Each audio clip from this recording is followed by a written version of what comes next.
여러분 안녕하십니까? 8월 14일 KBS 12시 뉴스입니다.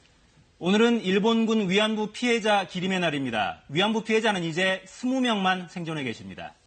위안부 문제 진상 규명과 일본의 사과를 촉구하는 정기 수요 시위가 1,400회를 맞았습니다. 현장 연결해 보겠습니다. 오대성 기자, 오늘 수요 시위에는 평소보다 많은 분들이 함께하는 것 같은데요. 어떻습니까?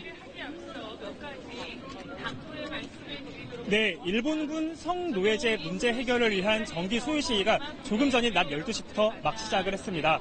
보시는 것처럼 많은 학생들과 시민, 또 언론 관계자들로 이곳 현장은 무척 북적이는 상태입니다. 제가 지난주에도 이곳 현장에 나왔었는데 그때는 약 800명 정도의 시민이 함께 했는데 지금은 2,000명 넘는 시민들이 이곳 자리를 함께 지켜주고 있습니다. 오늘은 평소보다도 더 특별한 의미가 있는 날이라고 할 수 있겠습니다. 오늘은 위안부 피해자 기림의 날 행사인 데다가 또 광복절을 하루 앞둔 날이기도 합니다. 또 수요 시위가 1,400번째를 맞이하기도 했습니다.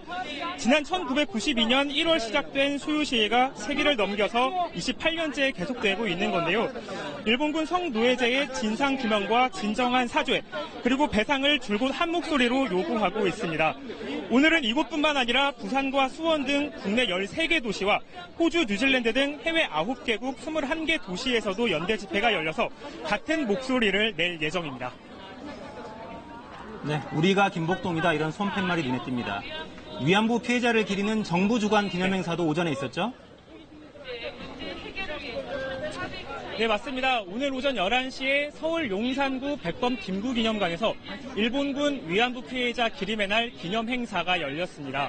정부 관계자는 물론이고 또 일본군 위안부 피해자 할머니들도 참석을 했습니다. 또 특히나 미래 세대라고 할 수 있는 우리 청소년들이 많이 초대가 돼서 행사에 참석을 했습니다.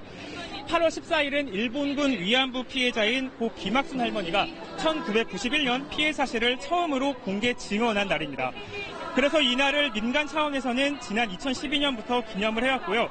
작년부터는 정부가 국가기념일로 지정을 해서 직접 기념행사를 열고 있습니다. 이외에도 오늘은 전국 곳곳에서 평화의 소녀상 개막식과 집회 등이 열릴 예정입니다.